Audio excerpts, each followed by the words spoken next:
Good morning, good afternoon, good evening, depending on where you're joining us from. In fact, speaking of which, I think we've already seen a couple countries and states already signing up.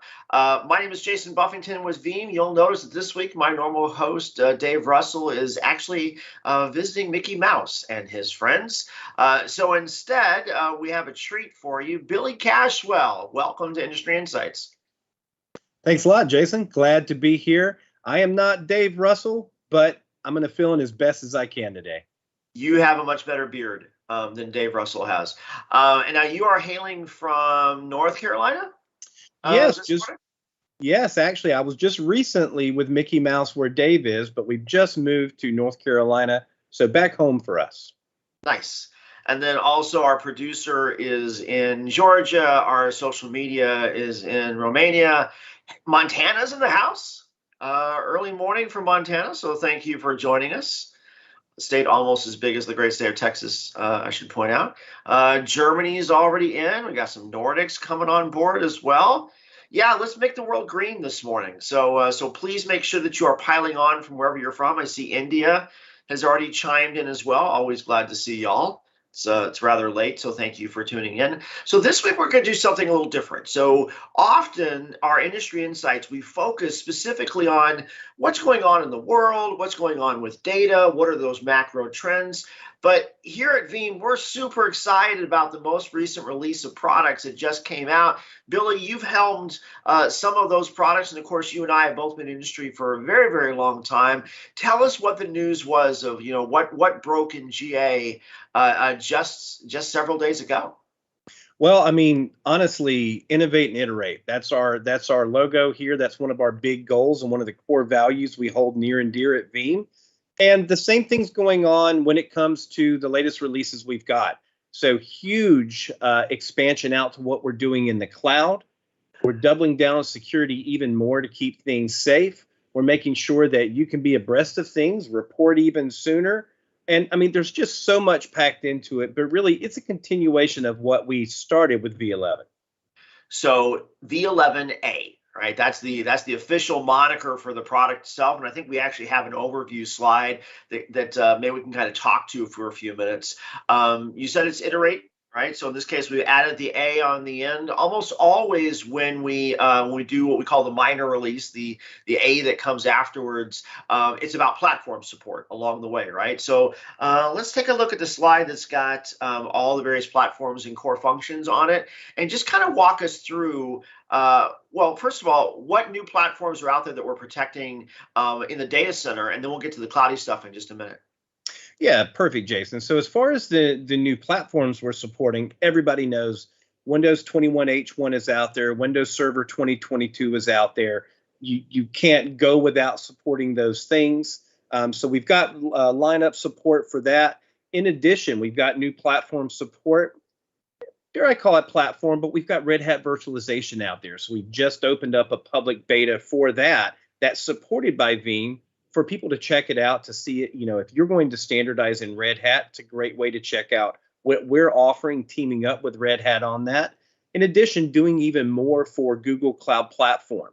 This is V2 for Google Cloud for us, but we're extending that further. And then finally, one of the big ones here, and one of the words and terms you haven't seen before in our slides is Kubernetes. So one of the big deals, you guys saw that Veeam picked up Kasten. We've got Kasten by Veeam now. They've got the Kasten K10 product out there. And this allows true container Kubernetes backup, and we're going to integrate that back with Veeam backup and replication storage. So it's not just about platform support, Jason. It's truly about the integration that we're seeing across the board also. That's a great point. Let's talk about, Veeam also just this last month celebrated our 15-year anniversary. Now, as a very minor piece of trivia, even our name really was a harken back to virtualization, VM, right? It's really what we were originally named for. We came out when the whole world was predominantly physical data center centric, and said there is a better way to backup virtualization. So we started with VMware, and then we added Hyper-V. And in fact, on this slide, we can see the third and arguably fourth hypervisors of choice are listed, right? So you have Nutanix on the far right. Red Hat's coming on as our fourth hypervisor. Certainly within the modern data center on-prem, everything that's virtualized is covered. You mentioned new platform support like Windows coming out as well. A lot of data centers still have Unix on the floor, right? There are mission critical applications requiring that. Can you walk us through a little bit about what's in the agents as far as what platform support is? Yeah, great pickup on that. So, in addition to Windows, well, what I mentioned previously, we're bringing out our version 3 of both the agents for IBM AIX and Oracle Solaris. And one of the big things we're really excited about with this release is not just continued support for that. You heard me say V3. We've been supporting these different flavors of Unix, but we're adding them now into what's called our catch-all protection group. And really the value to the business that you guys in the audience need to remember is that this helps you to ensure that everything everywhere is protected, that you're not missing things, because we all know if you don't back something up, you can't recover it. So now, just like Windows, just like Linux, we're able to detect when brand new systems come in. We've got a group there to automatically apply protection to those and ensure you're not missing anything. And again, if you think about how many organizations first discovered Veeam, they had something else for backing up the rest of their legacy data center. And then as they embraced modern workloads like virtualization, they would add Veeam to protect those workloads. And then what would historically happen is that one by one, when it came time to renew those other data protection tools, it'd say, this Veeam stuff's working pretty well. Let's start backing up the Windows boxes and the Linux boxes and the Hyper-V boxes. And so we simply just continue to erode the reasons why you would still need anything else there. And I love the fact that often in our story, we start with a purpose-built tool for that workload, right? So our original versions of AIX and Solaris, purpose-built for those Unix admins.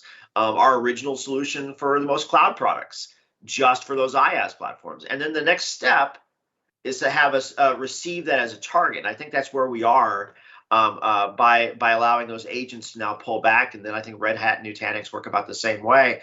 Yes. Any last thoughts from a platform perspective? Because there's this great platform called Mother Earth, and it has been turning green by all the folks at home. Last thoughts on platform support, and then let's go check out the map. Yeah, the last thought, just to bring things back full circle. I like the way you just went through that, right? You explained we started in virtualization, but Veeam is so much more than that now. That's just where our roots were. Now it's virtual, physical, it's cloud, it's applications, it's containers, and it continues to go. And again, when we talked about innovate and iterate, you're seeing that release after release, and that's exactly what you're seeing on screen here today, Jason. It's a great. You still think of Veeam as that little virtualization backup company? You just take a screenshot of this slide and then go from there. Speaking of screenshots, let's go check out the map. So we do actually have quite a bit of folks that have piled on. So over the United States, what do we got? So Montana had already represented. I see Indiana, in the house. I see Ohio, Nevada. I'm going to actually be in Vegas. My first business trip is coming up in just a few weeks. So excited about that. Mexico is in the house. Dominican Republic. Yeah. It's been a while since we've seen them on. That's cool. How about LATAM? Anyone down? There we go. Look at that. Anytime that Brazil and Argentina are on, I forget what percentage of the earth turns green when they do that, but it's always great to see both of them light up on one of our calls. So thank you, buenos dias, for this morning's journey. See, we got Germany's in the house. So it's already saw Sweden. Spain's new. Italy, das gut. Czech, probably some of our friends in the Prague office, making sure that we don't tell them about what happens after 11A. Probably. Yeah. Let's see what else we got. So how about in South Africa? There you go. Also one of my favorite places to go. And then Mozambique, haven't seen them in a while. That's awesome. Thank you for joining. And we saw Russia and India and Nepal is in the house as well. So fantastic. Thank you. Just let's continue to keep the world moving more and more green as we go. All right, so we've covered the platform style of things. Now, there's a couple things on here that we didn't mention. So CDP, that is not a platform. That's a capability and something that really has kind of helped a lot of organizations reimagine what robust data protection can look like. What's new in CDP for 11A? Great. So CDP for 11a, and for those of you that do not know or may be new, this is Veeam's continuous data protection. And what we're doing here for v11a is just making it even faster, especially on that initial synchronization where we're set it up to where it takes less resources. But one of the important things is it's also supporting, Jason, even larger transaction logs. So if you think about it, CDP is really for those tier one VMware-based workloads that you're running today, the most important of the important, to ensure that you absolutely reduce your recovery time objectives. You can get it back going really, really fast. And in order to do that, these tier one apps, they get larger and larger when it comes to logs. So just more improvement on performance there. Again, innovate, iterate. Nice, nice. Now, for a lot of our customers, it's actually not about Veeam backup and replication. It's what we call the Veeam availability suite, because what we find is that as you mature towards a more modern data protection strategy, the very first thing you got to do is make sure everything's protected, right? So that's why you see the swath of platforms that we continue to expand and iterate on. But after you actually have basic protection, after you're ensured that everything actually is backupable and assuredly recoverable, modern data protection needs to go further than that, right? We need to actually have some intelligence. Correct. What's going on in the environment? How do we keep things healthy? Capacity planning, compliance reporting. There's a lot more that goes into that. So our answer to that is our own native monitoring solution in Veeam 1. We got news there as well, right? We always iterate for both. Yeah, I love how you call out that they are complementary, because once you've got that data protection set up, you're ready for recovery. What's important is that nothing interferes with that. You can look into it, you can plan on that, you can start taking numbers about it. And what we're doing in one, again, very complementary to what you've seen in Veeam backup and replication, supporting usually when VBR supports something, Veeam 1 will turn around and do it. So even better insights into Veeam backup for Google Cloud Platform. So it's looking at that offering specifically. We talked about ransomware and security. We'll talk about that a little bit more later, but we've got a brand new view so that you can help report on the immutability that you're tracking, so that you can, A, be sure that you are still immutable, that you're safe from cyber threats like ransomware, and B, that you can report back to this, because you've got to be able to show these things at some point. We talked about some of the new platform support. So even improved reporting, monitoring for IBM AIX and Oracle Solaris. This is bolstered with even more specific reports for large enterprises to be able to cut through tons of data and make some really quick business decisions. And then again, just like anything else, as part of continuous data protection, the things that VBR starts looking into, Veeam 1, that same mantra of innovate and iterate, we continue to add more and more on what we can monitor and what we can report back on every single release. Of that, I try to describe to people when they think, well, I haven't gotten around to deploying Veeam 1 yet. I try to describe that as kind of like getting a high performance car and just covering up the dashboard, right? Or the car doesn't come with a dashboard. I like that. You have to bolt that on afterwards, right? I mean, you're driving down the road and you're keeping up with traffic. They're not faster than you. You're not faster than them. You're getting where you're going. You can get there, right? Absolutely. But I'm telling you, a dashboard's kind of important. You really should have some good instrumentation, and that's really what Veeam 1 is about, is helping you see that. And again, we made it simple because it's all packaged together, right? So it's not like you're having to go on and buy the dashboard after you bought the car. It's a kit. Use the whole kit, not just the steering wheel. So that's the Veeam 1 side of the house. But now we talk a lot about the modern data center. I'm a big fan of the agents and those hypervisors and private cloud on-prem. But certainly we know that almost every organization of almost every size is hybrid and multi-cloud, right? So they're leveraging cloud in a lot of different ways. And especially with moving production workloads up into the cloud, you still got to back those up. Right, so we've got some answers for that. Let's talk about some of the cloud capabilities that are enhanced or new in the 11a generation of products. Perfect. I think this is probably one of the most exciting things that we've done in quite some time. And you can see the word in lime green here, or light green, a massive new update for the cloud.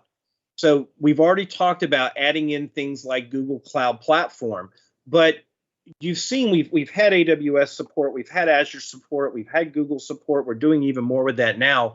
But now we're getting more into native cloud things and natively protecting these native cloud things. And some of these items could be like Amazon's Elastic File System or Azure SQL databases, that native born to live in Azure SQL database that's out there. Obviously, in order to protect even more things, and as you know, Jason, you talk about people moving applications up to the cloud. Well, we all know that it started with long-term archival, right? And just getting things off site that we needed to keep for a long time, kind of that placement of tape, if you will. And we're continuously continuing to support this in addition with the lower cost archive storage that's out there. So no matter whether you're using Amazon S3 Glacier, you're using Azure Blob Archive, or even now new Google Cloud Archive, we can help cut those storage costs by as much as 50%, just by virtue of taking advantage of what that type of cold storage offers. We've talked about security quite a bit. You know, think about the new control mechanisms that are coming into place. I mean, security has really become, it's always been pervasive, but it's front of mind to everybody now, especially with the type of cyber threats we've got out there. So being able to tie in with key management services, Azure Key Vault, and even offer some role-based access control, that's, again, how we're helping to help you deliver security both in the cloud and in your procedures that you use to protect data. And then finally, I like how you preface this, Jason. You talked about not only is it hybrid, it is hybrid all the way, but it's hybrid and it's multi-cloud. And when you think about multi-cloud, either from your needs as a customer or maybe you've had acquisitions and you end up with different types of technologies, different clouds that you've got, what's important is that you have a single platform with unlimited options to protect all of this. Jason, when you told the Veeam story early on, it was about, hey, you know, I've got some legacy something and then Veeam for virtualization. That world still exists, but that doesn't mean it's easy to manage that way. So being able to have that single solution, that single Veeam platform, really makes a huge difference across these disparate amounts of platforms we support and that you guys use today.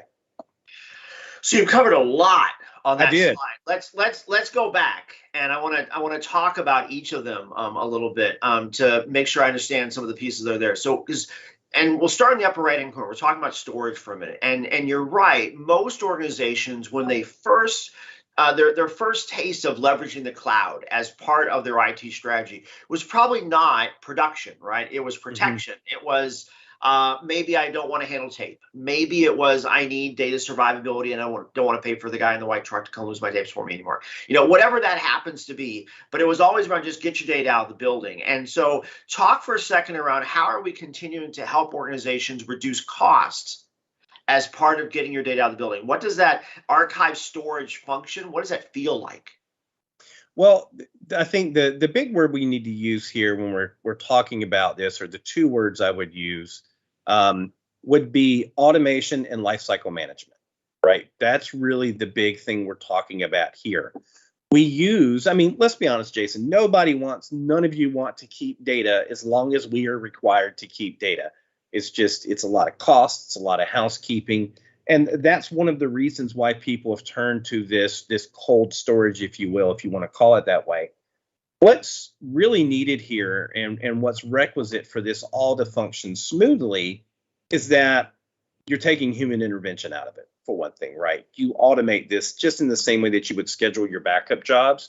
You schedule how long something stays here on premises on your fast storage, how long something stays in maybe the next tier of cloud storage, and then ultimately how long something lives over in that cold storage for as long as you need to keep it. And the key is that the life cycle of those backups not only are automated, but there's some intelligence in it too. You know, notice I use the words like fast storage, slower storage, archive storage. Knowing how long to keep something on each one is truly important. So I think all of that brings this together and really helps you guys as customers go out there and embrace this as part of your strategy. Love that. Let's talk about the other end of that. So if if organizations' first foray into cloud services is simply to leverage cloud storage, just to have that data get out of the building, then we talk about, for a lot of organizations, the next step is, hey, I got to protect, say, VMs that are running in IaaS. Mhm. We have native backup for Veeam backup for Microsoft Azure, Veeam backup for AWS, and Veeam backup for Google Cloud Platform. So now we're backing up VMs and whatever might be running inside of those VMs. But eventually, if organizations are going to wholly embrace cloud, they're going to be running apps natively. I kind of think of it, Billy, if you remember back to the old virtual tape libraries, right? Oh yeah. VTLs. You wanted the benefit of disk, but you Mhm. didn't know how to write to disk. Your old backup software only knew how to write to tape, so you treated a disk-like tape, and we call that a virtual tape library. Arguably, for a lot of organizations, when they're first putting applications in the cloud, what they're really doing is they're putting VMs in the cloud, and their apps are still just running inside of a VM. The nirvana state, though, is to have those applications running natively, like Amazon RDS, like Azure Mhm.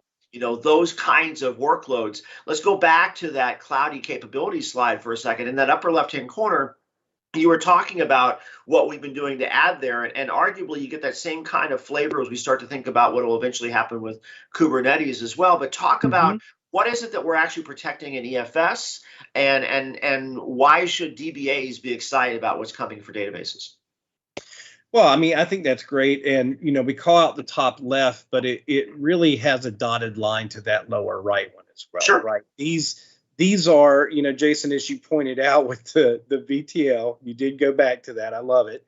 But as you pointed that out, or as you pointed out there, this is just the new things that we're seeing today. This, the innovation, especially with the cloud, when you talk about where we're going to end up or where things are headed, that's not ending anytime soon. So, we talk about getting into more native cloud applications. I love how you use the term native because, I mean, you're right. You're spot on. It's common for us and for customers to just reinstantiate something physical in virtual form in the cloud, right? That's really common and easy to do. But over time, things begin to be born and live in the cloud. We talk about this elastic file system, being able to get more and understand the underpinnings of that natively versus just extracting the data out, just to have to put it back in, changes everything from backup time to ease of recovery. And then you talk about DBAs. Well, Azure SQL databases, I mean, just like a typical on premises Microsoft SQL database, typically has a DBA plugged into it, a DBA that's managing it, and for all good reason. What this allows you to do in VBR, and this is where I get to that dotted line of that single platform. It's a single platform to help bring together not only the DBAs, but bring them closer to the people actually managing the backups to build that trust, to ensure that everything can be centralized. Again, Jason, to end up back out to the cloud into that automated data lifecycle that's truly important. So, and I love that maturation journey. In fact, Veeam in July, August-ish, we published our Veeam Cloud Protection Trends Report. And I Yeah. think we're going to go ahead and be able to put a URL for that in the chat if you're watching on the sidebars as well. In that Cloud Protection Trends Report, one of the questions that the unbiased research firm actually asked was around what kinds of workloads are running in a cloud. And I was surprised to see there was almost even numbers of organizations that were running databases within VMs, within Mhm. IaaS, as there were those organizations that were either still spinning up but not yet in production of native workloads. So I'm super excited on that maturation journey, because what it means is that Veeam is ready, right? As you Yeah. start to launch those production databases in a cloud native format, rest assured that on day one, you're going to be able to protect those as well. Hey, let's go back to the Mhm. map really quick, and that'll also give folks a chance to go and download that Cloud Protection Trends report along the way. Got a couple more countries. My friends to the north in Canada have piled on. Again, another big old chunk of the earth is green. So a happy good morning to my Canadian friends. New Mexico is in the house. Always like it when New Mexico is there. I've been to Philmont and more times than I care to admit. So that was awesome. Let's see. We got Egypt in the house. Kenya. Kenya is on my bucket list of places to go. So thank you for joining in. And then I think Indonesia. Awesome. Awesome. Let's just keep making the world green. Frankly, the largest area we don't have yet is Aussie. It's like there's no one green down under at 11:25 at night. It's a little So late. a little late for them. Late. Not enough cuppa. All right, so that's that gets us through the cloud side of things. There was one more quadrant of that slide that we had. You were just starting to talk about some of the considerations around security, right? Some of the attributes. Now you started with let's get the cloudy capabilities back up again. In that lower left, you were talking about KMS. You were talking about Key Vault. Now that's something that I think a lot of folks may not have as much awareness of, especially if you're relatively new to IaaS hosting.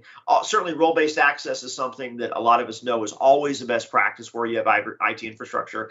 Let's go from that and extend that into addressing some of the other security concerns that Veeam is enabling.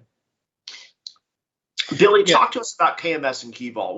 What is it that folks need to be excited about? Why is that so important for organizations today? Yeah, so I mean, we've talked about standardization, a lot in this call. We haven't said the word, but you've heard that theme come out throughout. And the new standardization is going to be the cloud. We know that's where things are going. That is no secret. As we drive into this standardization, I mean, the cloud is a new construct. Sure, it's storage on someone else's electricity, someone else's cooling, but it is still it's become a new construct as far as all the technology around it that really delivers on how the cloud operates. And some of this, or a good portion of this, like any other operating system or storage system, requires some intelligent way to manage all of the keys, all of the sessions, and really manage that security that's coming in and going out. So what's important is that your applications that work with this natively can go in there and tie into these and work closely with those security systems to ensure that, when we authenticate, when we're in, it's safe, it's secure.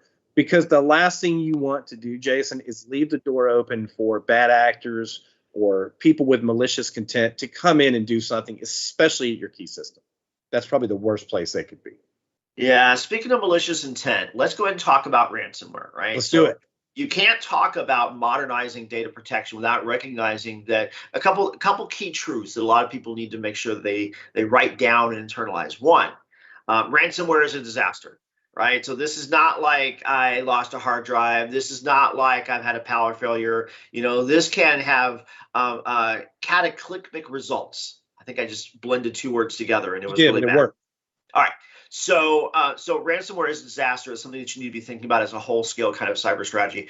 The other thing that you have to recognize is that means that backup really has to be the last line of defense in any cybersecurity strategy. It's not just about prevention. It has to be about remediation. Right. And Veeam has been doing this for a long time. And like everything else, we continue to innovate and iterate. Let's talk about those innovates and iterates in 11a as part of ransomware preparedness.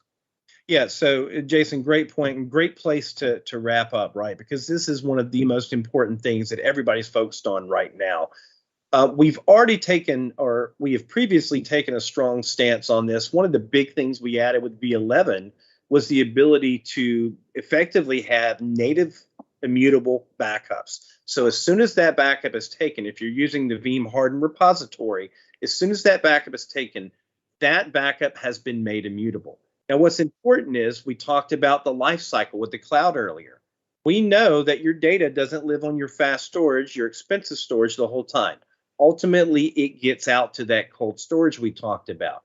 You've got to be able to remain aware of immutability status on premises, in the cloud, and then finally, I say in the cloud, which includes its storage, but really every step of the way, from cradle to grave, if you will. So being able to maintain, generate documentation, and even report on these things or be alarmed to them if something goes wrong is one of the new ways we're innovating with Veeam 1 as part of the V11a release. So going back to that complementary offering, this is one of the extra values that Veeam 1 is bringing to the table. Love that. And actually, that's probably a good segue to promote our Friday session as well. So as far as ransom awareness goes, the next step in that is how do you secure the backups? You talked about immutability being part of it. We talked about key management being part of it. There's a lot to making sure that backup is part of a secure data protection strategy. On Friday, Sam Nichols and David Hill will be walking through that. So you want to make sure to tune in on Friday for that. And then next Monday, Billy, we thank you for your participation, but Dave Russell will be back. And in November, Dave and I are going to be doing a two-part series on November 1st and 15th. All of Veeam is taking the 8th off, so that includes this video team as well. Thank you to the Veeam leadership. But on the 1st and 15th, Dave and I are going to be doing a two-part series on use it or lose it. We are getting ready for those last dollars that you might still have left in Q4, getting ready for 22 budgets. And there's still some things that you ought to be thinking about for what can you, small things that you can do to fix part of your data protection before we go into the holidays and getting ready for the 2022 year. So come back on Monday for our first of those two use it or lose it sessions. With that, Billy, thank you for joining me today. Thank you for sharing 11A with us. It's been my pleasure. Thank you. All right. And on behalf of Veeam, thanks for watching.